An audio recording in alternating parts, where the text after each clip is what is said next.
And I think, in Ireland, we have something that's also like a latke. You know the way a lot of countries have their own version of this? Yes. Oh my gosh, here we go. Carf, offal, puffer.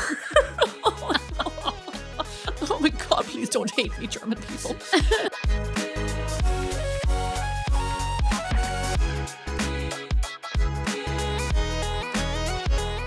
Hi everyone, welcome back to another episode of Need to Know. I'm your host Gemma Stafford, cookbook author and the creator of Bigger Bolder Baking, and I'm joined as always with my lovely co-host Ami Shukla. Hello. How you doing, Ami? I'm good. How are you? I'm feeling very festive. Yes, it's time. It's the holidays are on us. We're in it. I like my festive cardigan. Yes, I love that. I don't know if it's festive, but I think it's festive. Yeah. I was actually thinking, I was looking at it and I was like, oh, it's Christmassy. And I'm like, no, there's palm trees on it. I know, right? Oh, is there? It's a Christmas holiday. We are in LA. Okay, Ami, enough of the niceties. Let's get into hot from the oven. And I'm very excited about this. Christmas festivals. Yes. Christmas markets. Have you ever been to one? Oh, I love Christmas markets. Have you been to like one of the big ones? Not the big famous ones, but definitely like, but there was one I used to go to in New York. I don't know that I've ever been to one in LA.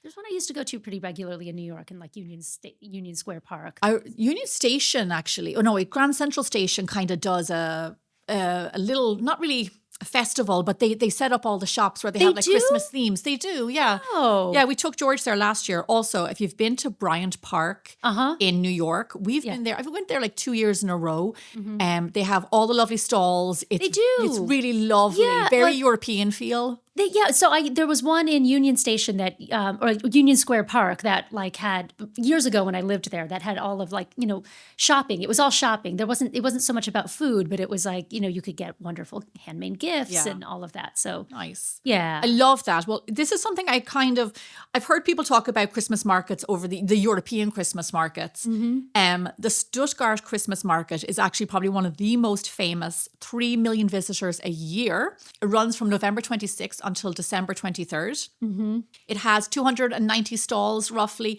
We can share a video here of just what it looks like. It is so whimsical and lovely. Yeah. And they have these huge big carousels. Magical. It's absolutely magical. It's very magical. It's beautiful. Lots of, sweet and savory food. And like you said, handmade crafts, gifts.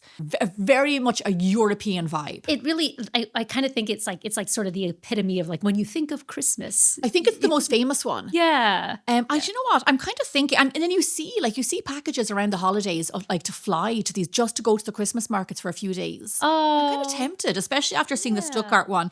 But let me tell you a little bit about the some of the famous dishes that they serve there. Now, please forgive me, anybody who is German. Just give me the gift of grace. It's the holidays. Flammkuchen, which sounds delicious. Yeah. Thin crusted flatbread with creme fraiche, bacon and onions. Ooh. Yeah, doesn't that sound good? I actually make what I call a carbonara pizza, creme fraiche, a bacon and an egg on top. Oh, so yeah, I'm all about this. Yeah. Doesn't that sound lovely? Sounds really good. Okay, I got more for you. So here's one that we've actually made before, Lebkuchen. Mm-hmm. Yeah. And that was your idea to make it, remember? Yeah. Those were so good. Yeah, they were good. We have, I don't know if people definitely, this time of year, go to biggerbolderbaking.com. We have so many cookie recipes, but there was a period there for like 2 years where we did a whole, like loads of cookies, a lot of European, but from around the world. Yeah, cookies. I loved that. They were all so good. They're so good. Like really beautiful. I absolutely loved those. Lebkuchen, like a traditional spiced kind of cookie. You cut them out, people string them on ribbon. Stollen, which we know we have on the website also. So good. Very classic. You know what? I definitely want a German one because I feel like anytime I have it, it's kind of dry and old. So you want to go to Germany just to try the Stollen there. Yeah, I think so. Yeah. And I love that kind of stuff. Yeah, exactly. I love that kind of stuff. Here's a fun one. And we can share a picture of this also. It's in the video. Okay. Damp noodle. That's not right. Damp noodle. Okay, it's out there. That's what I said. Yeah. It's a large steamed I wish I could help you. I know, right? It's a large steamed dumpling. It has like a jam in the middle and kind of covered with a vanilla kind of a sauce. Almost looks like a creme anglaise. And and then you like spoon it. It's in a little bowl. It looks yummy. Yeah. Yeah. And then we have something that is very much like a latke.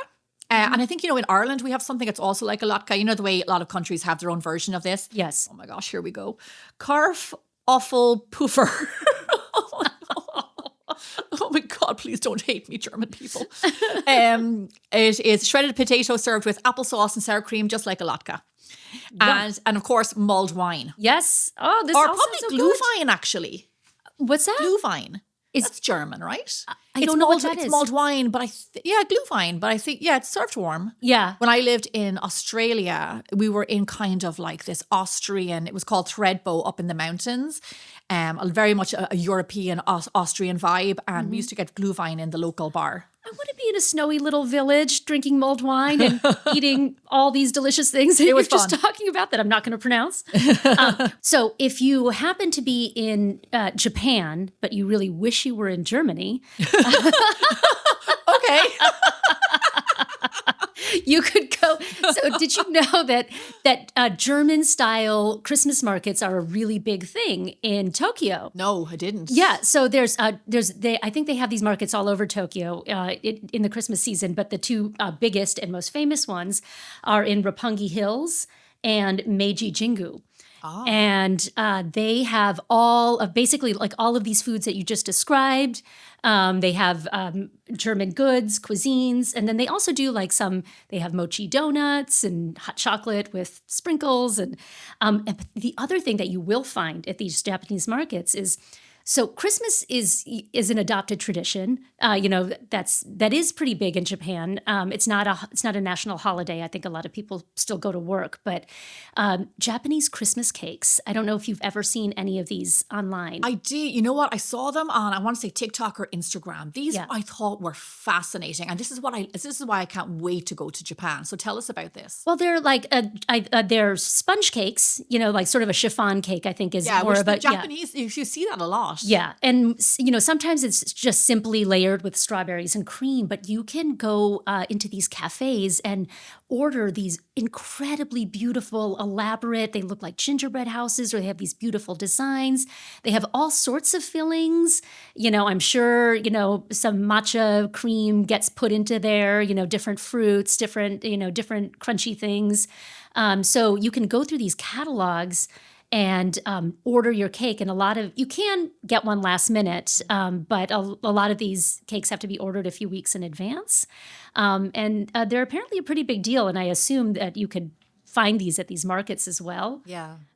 So they look really wonderful. And I think from what I've heard, a classic Christmas dinner in Japan is a bucket of fried chicken and then a Christmas cake. Oh my gosh. Yeah. I have to say, that does sound pretty delicious. It's really good. The way the Japanese do pastries is just next level. It's Those cakes gorgeous. look gorgeous. It's gorgeous. Yeah, we'll share images of those. If you're watching this is an episode you want to watch on YouTube because we have all the lovely videos. Really lovely. It's very special. Like definitely it felt like a celebration, those cakes. There's a lot of French influence in Japan and vice versa. Yeah. A lot of Japanese chefs are in Paris making gorgeous things, and French trained Japanese chefs are coming back to Tokyo and making gorgeous pastries and food. So it's really, it's very special. And actually, speaking of France, there is a Christmas market there. It's called the Amiens Christmas Market, and it is considered the largest Christmas market in France. And it has 135 stalls serving from many, many different kinds of crepes. They have sweet crepes, like my favorite lemon sugar crepe, as you remember, I'm sure. And then they've got savory crepes like La Ficelle Picard, which is an oven-baked cheese-topped crepe. And of course, galettes, which are crepes made with buckwheat flour and often have different savory fillings. Ham and a cracked egg is pretty common, but I'm sure there's many other options. Can we talk about the video that has the rolling where they roll? That very long. Yeah, there's this one video on TikTok that that we can show, and it has this very long pan, and this crepe that it gets spread in this long rectangle, which I actually kind of loved to see that because my stove at home has an iron rectangle in the middle. You've seen those kinds of stovetops, and a lot of times when I'm making crepes, I just am too lazy to pull out round pan, so I'll just make crepes right on that iron. And my crepes are always rectangular shaped at home. So They're very French of you, Ami. yeah. See, so now I feel seen. So, you've been to Disney or Epcot Center in Disney in Yes, Florida, yeah, right? not for many, many years, but yes. Yeah, we went as kids, so you're talking 30 years ago. But I still remember it so well. Epcot, of course, has its own food, like holiday festival. Oh, yeah, of course. And as you can imagine, it's over the top. It's linked to their rides and to themes. They do specialty food for the event, specifically cookies. They do like loads of different cookies. And somebody was on TikTok and they tasted all of the cookies that they did. Oh, yeah. It is called a cookie stroll, which like the whole idea of a cookie stroll, like I just want to go just because I want to be a part of something called a cookie stroll. Yeah. Where you just like walk around and like pick up cookies. Yeah. So there's all these different themed cookies. Mm-hmm. Yeah. And they're huge. You see, like they're all big. Massive. Like, yeah. Another one that they did which is not like I like the idea of this, but I don't think I'd be able to partake in it. Is different drinks. So you can try different types of drinks all around the park. There is like a chocolate martini. Have you ever had an espresso martini? Yes. Yeah. Yeah. But the chocolate martini it looks like almost like chocolate milk, and it has like cream on top, and it's all very elaborate. And then they have a lot of them actually were alcoholic drinks. Yeah. I think they all were actually alcoholic drinks. I'm sure they have kid drinks as well, but I'm sure they do. Yeah. But definitely for somebody who likes a sweeter drink. Right. But really colorful, really fun. Yeah. Just exactly what you expect when you go to Epcot and these big parks. Mm-hmm. So if you are there over the holiday season, and we did actually go there because we used to go on our Christmas vacation from Ireland to Florida. Right. We would have been there around those times. Yeah. We would have seen like Disney all lit up with all the holiday stuff. It's really Yeah. nice. So you definitely gets you in the mood. It's so fun, and the nice thing about Epcot is that they, feature so many different countries that you really feel like you get this like lovely global experience. Yeah, they do. Right from the comfort of Florida. And on that note, Gemma, it's time for In the Mix. Okay. And moving on. And we're stepping back from Christmas markets, and because guess what? We haven't even reached Thanksgiving yet. We're ahead of we put the horse before the cart, or we put the cart before the horse. And so you know what I want to talk about? What we are going to talk about today are rolls, homemade rolls. Love dinner rolls. Which is, from what I understand, the secret star of Thanksgiving. And, I have a confession to make. It's not yours. I don't think it's a confession to me. You're all about the sides. You're not about a dinner roll. No, it's not even that. I just like, as we were doing all of, this reading and research for this episode, I realized, why do I never make dinner rolls? They're so delicious. For Thanksgiving, I always think like the stuffing and the potatoes, like that's starchy. And so I just skip over the dinner rolls, but I feel like I'm about to be convinced that this year I'm going to do dinner rolls. But it was also just like thinking about how beyond the Thanksgiving table, like breaking bread with your friends and family is this worldwide ritual that happens on a daily basis, on a special holiday basis. Rolls, bread, sharing food around a dinner table, often starting or ending with this, with bread that we can share. It's such a basic staple of a meal. Yeah. Like life sustenance. It's just this wonderful. It's the one food that every country, every religion, every culture has their own bread. Yeah. And they generally start from the same ingredients. Yeah. It is. It's definitely the one thing that we all have in common. Yeah, it's really I always find it kind of amazing when I find these things that are like, with all these different cultures are so connected. So I just wanted to highlight a few rolls that I think are really like amazing and delicious. One is pão de queijo. You know this? It's the Brazilian cheese bread. It's called pão? Yeah, pão de queijo. The poofs. Yeah. So, what's interesting is that these are actually made out of cassava root, which is, tapioca starch. Flourless. It's gluten-free. Yeah, so it just like naturally happens to be gluten-free. Yeah. And these were created by African slaves in the 18th century in Brazil. And it was just because they had this cassava root that wasn't considered edible, and they used that to make these rolls. Yeah. And then later, in the 19th century and much later, they started to add cheese and milk from the region into the rolls, and now they become these like incredibly delicious rolls that we eat today. They're often made in giant batches and put in these big baskets or clay pots for everybody to reach in and grab. So, from this idea of, something from nothing, survival, community, to something incredibly beautiful and delicious. And these are delicious. Yeah, they are so good. When you go to the first time, so we have a recipe for these on the website, but the first time I tasted them in the real world was when I went to a Brazilian steakhouse in Chicago. Yeah. And they're always served hot. Yeah. Like freshly baked, and they're so good. Yeah, they are so good. I think I've even found heat and serve ones from Trader Joe's, which are Oh, no way. totally passable. I'm sure the homemade ones are 1,000 times better, Yeah. but really, really good. And then another roll I wanted to talk about was from the Philippines. It's called pandesal, which we know that. Yeah, we know pandesal. So good. And this is just a very simple morning bread. The rolls are, before they're baked, they're rolled in breadcrumbs. And so they've got this like lovely sort of crispy, kind of crunchy exterior and this kind of soft, fluffy, very simple. They can be, very little more than like flour and water or salt. Yeast, and then some bakeries will enrich them with a little bit of milk or butter, and make them a little bit more special. But they're very social. It's a sort of a part of a morning ritual. Oftentimes, families and neighbors will get these and share them with their community. It's sort of a part of the rhythm of life and this wonderful thing. And one little side note that I have to tell you, if you ever come across or make some pandesal, split one in half and put a scoop of ice cream in it. I'll tell you, there's nothing in the world like it. Is that a thing? Yes, it is a thing. You did it? Or did you have it somewhere? I heard about it. And then I once made a pan of pandesal for my family, and we had the leftovers and we split them in half and put a scoop of, I think it was like any kind of creamy ice cream, like vanilla ice cream. Yeah, or even like something like mango ice cream. And it is like, it is one of the most delicious things I've ever had. Like, and it just sounds so weird, like ice cream and bread, but it is, you have to try it. We have somebody on our team, you know her, Alma. She's in the Philippines, and she talks a lot about these rolls. Yeah.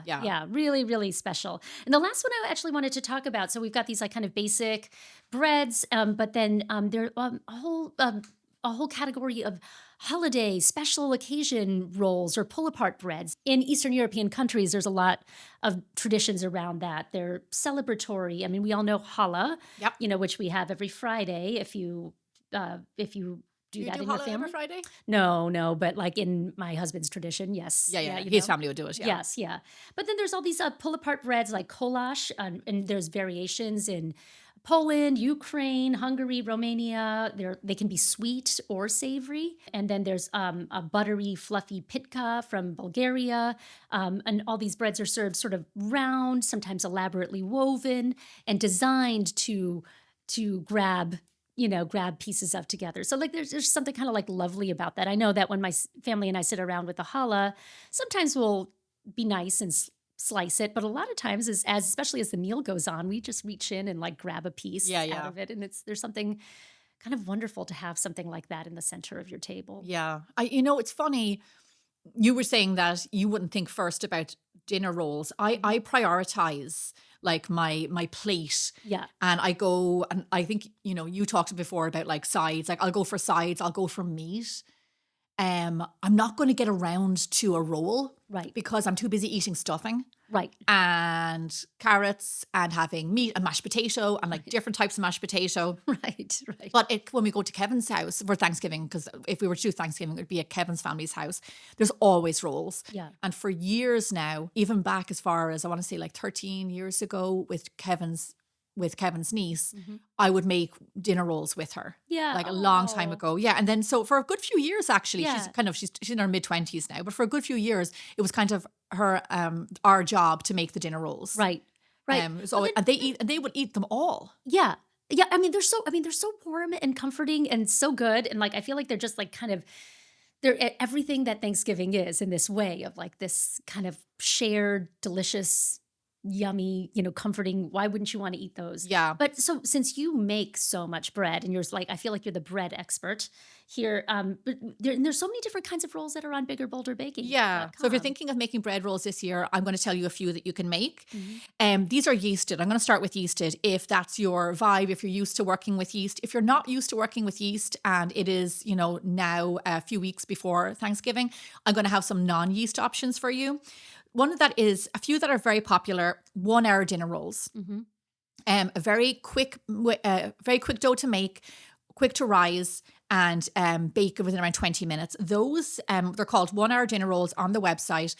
They are probably one of our most popular dinner rolls on the website. Every year they go off the charts. So can I ask you a question about this? Like why how do they rise so quickly? Do you use like a very rapid rise yeast in there? I use instant rise. I make the dough quickly. I do have it in a warm spot to proof, and then they proof again and then they bake. So it is a quick process. So yes, it is in and around an hour. That's amazing. And people love those.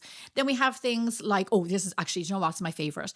We have pumpkin rolls, which you remember those, which are kind of like what you're talking about, the pan de sal, an enriched dough, very soft, very fluffy, almost brioche-like. And then my personal favorite that we released, I want to say 2 years ago, and this was a huge hit, mashed potato rolls. Oh, I remember those, yeah. Incredibly soft. You don't get a crispy, hard exterior, very fluffy in the middle. The mashed potato is the key ingredient there, and you use leftover mashed potatoes.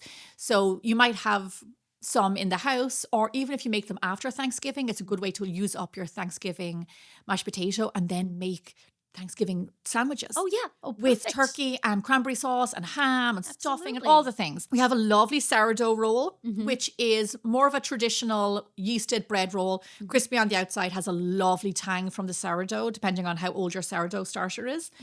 And then we have Hawaiian rolls. Yes, yeah. Now, the Hawaiian rolls are always a hit here.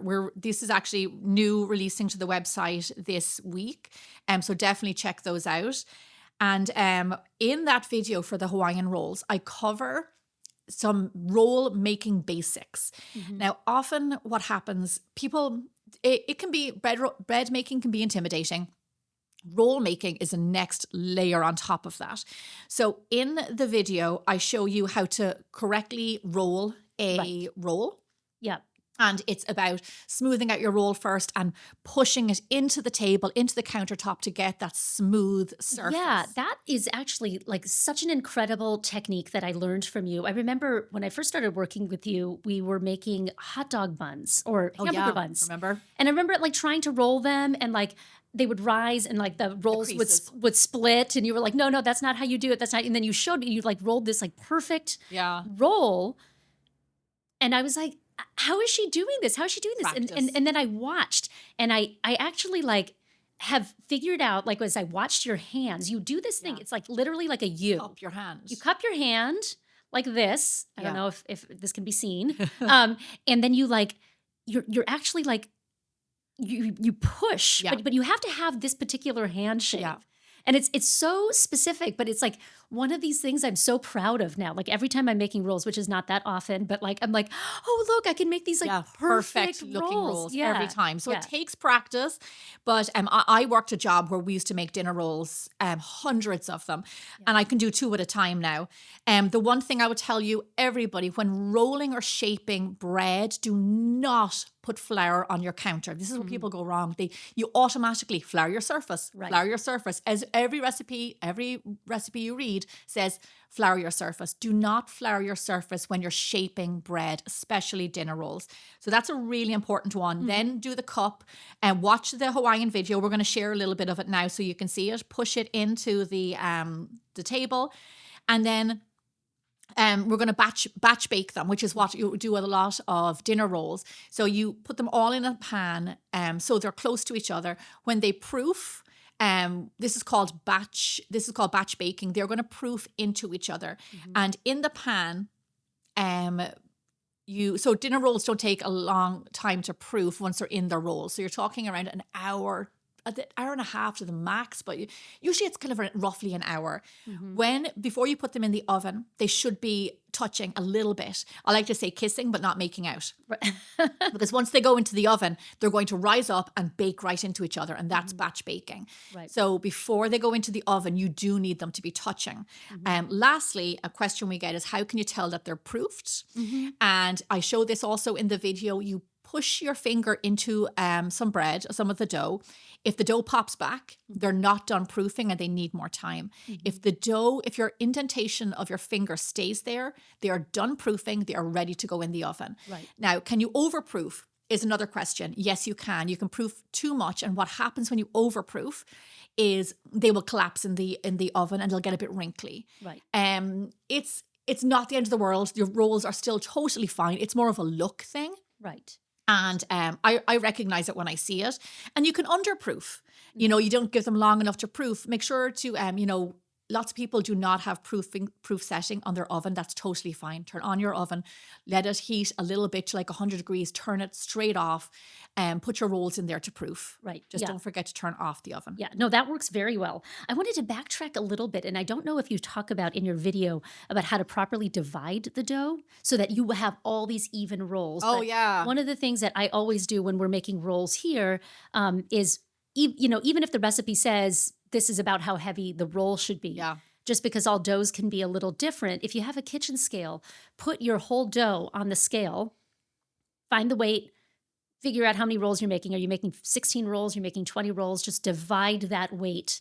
And I use grams for this because it's a little more precise. Divide that weight by however many rolls you're making. And then as you're dividing up your dough, you just throw it on the scale to make sure every amount of dough is the exact same weight. And it's a really wonderful way to have a really even, beautiful looking pan of rolls. It really does help. It's almost coming up to Christmas. If you're an avid baker, especially if you like sourdough and bread making, ask Santa for a digital scale. It's just, they're not that expensive. I have a lovely one, an OXO one, which is quite pricey, around 50 quid, but has lasted me for 10 something years. You can find them for $10. You can find them on Amazon. Go on Amazon. Yeah. They have different brands. Escali is a really good one. They make nice. Yes, I think actually that's my scale. Yeah, Yeah. That's a very popular one. Those are very popular on Amazon. It's worth it because then you get the uniformed look. Lastly, what I'm going to do is I just want to talk to you a little bit about rolls that have no yeast.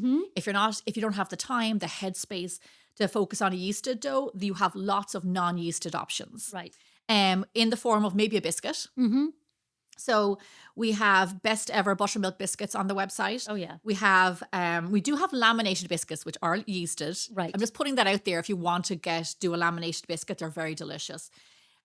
We have sage and cheddar biscuits, all non-yeasted, and we have 3-ingredient breadsticks that are garlic and yummy. And then we also, I don't know if you've had these on me. I'm just going to throw this out here because these are so good. I have a recipe on the website for a copycat red lobster cheddar bay biscuit. Ooh. Have you ever had those? No. They are, honestly, they are so good. They require like melted butter, garlic powder, onion powder. I mean, it's just all these yummy things. And they're drop biscuits. Yeah.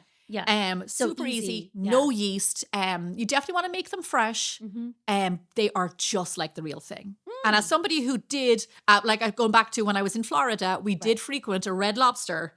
I tell you what, absolutely delicious. I want to say the one thing before we go.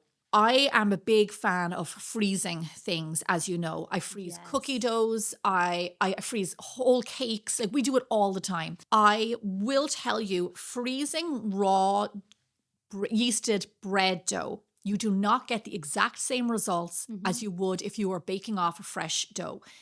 Can you freeze your dough? Yes, you can. I'm not going to stop you. You can do that. You will not get the same rise, the same lovely soft roll if you're baking off frozen yeasted dough to fresh. I just don't recommend it. But what I do recommend to make your life easier when you're talking about yeasted doughs, you can also do this for non-yeasted. The day before Thanksgiving, put it on your work list. Make your dough, shape them into rolls, put them in your pan, cling wrap them nice and tight into the fridge, let them slowly proof overnight. Next morning, take them out, let them finish, get the chill off, get another proof on the countertop into the oven. Do not make your yeasted doughs the same day on Thanksgiving. Get it done the day before so the next day you don't have to think about it. Just take it out and let them proof. That actually makes me wonder, what is, when you go to the grocery store, sometimes you find these like par-baked rolls. I know. Can I ask you about this? Well, yeah, I do like, think can you make you par-baked can. rolls at home? Can you? That's the Oh, question. wait, let's explain what par-baking is. It's like half baking. You can. So like I have bought those things. I think coming from a commercial kitchen where they're using different additives. Right. I think it's you can do it that way. I have not personally found at home using just regular ingredients doing that successfully. But when you buy stuff in the store, and like when I worked in many hotels where we would get pastries, yeasted pastries, croissants, whatever, shipped from France to where we worked, and they would defrost and proof beautifully. They're coming from commercial kitchens. I have never had that same success in a domestic kitchen. Okay, so don't par bake, just like hold your dough. What about fully baking and then freezing? Yeah, and that's then grand. warming up? That's that. actually okay. Do that, and then that's a really good question. Wrap them in foil the next day and refresh them in the oven, and they will be as good as new. Okay. So that's nice to know. So that way, like a week out, if you're like, I really want the rolls, I want the homemade rolls, I'm not gonna have time in my oven day before or whatever. You can just do that. Yeah, and then always freeze rolls. Yeah. All right, well, that's good good to know. All right, so Gemma, it's time for the Bold Baking Hotline. And since we've answered a lot of at least my questions earlier, we just have one question for you. Lovely. This is from Lori. She posted a couple of months ago on the Bigger Bolder Baking website. She asked, I made the BAP Scottish morning roll recipe and the dough was super sticky, so I added more flour. My rolls came out dry and crispy. What did I do wrong? I did more flour. Yeah. Yeah, so here's the thing. Everybody's flour is different all over the world. The bread dough that I made in LA could vary a little bit differently from Lori's.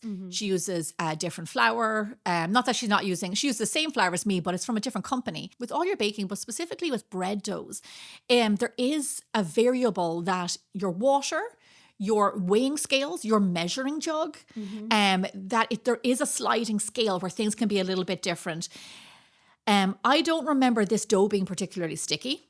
No, I don't either. I will tell you that be very cautious about, and I'm guilty of this in my youth, of freaking out because the dough was too wet and I would chuck in a whole pile of flour. And what I needed to do was to let it knead and let it tighten and toughen up.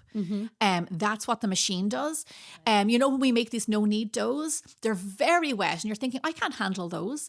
But in the recipe, there's a series of folds and pulls, and that will strengthen the dough, and it will also incorporate air and it will knead it. So to anybody, I would say don't add in more flour unless you really feel it needs it, because the result that she got was too much flour in the dough. And through proofing, because that dough, it mixed and then it proofs. Through the proofing, the more the dough gets hydrated, the flour gets hydrated, and it's not as wet. Right.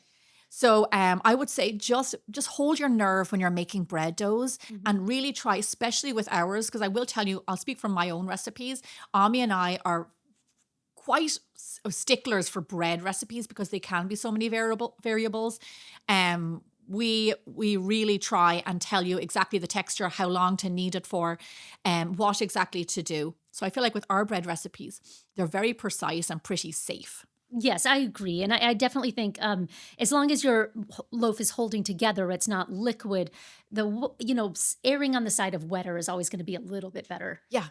And it'll dry as you go down the process, as you go through the steps. Well, I think that's it. Lovely. Yeah. I liked that. Yeah. I love, number one, I love yeasted doughs. Yes. Yeah. People always ask me what's my favorite thing to make, and it's bread. It's working with yeast and flour and salt. I love it in so many different forms. I have to say, right after Thanksgiving, after the first push of holidays is done, that weekend right after is usually the one time of year where I bake bread. I know a lot of people bake bread in January or whatever. Yeah. It's I'm just relaxed, and there's a house full of leftovers, and we're just hiking and watching movies, and it just somehow that those 3 days after are it's just warm in the house and like, I don't know. So I'm, if I don't get around to it this year for Thanksgiving, which I think I might, I might actually make some afterwards. You also have Hanukkah and Christmas. That's true. So you've got no excuse. Thank you, Ami. That was lovely. Thank you, everybody, for listening this week. Don't forget to like and subscribe wherever you listen to your podcast. And don't forget to watch us on YouTube. We'll see you back here again really soon. From HRN and the Bold Baking Network, you are watching the Need to Know Baking Entertainment podcast.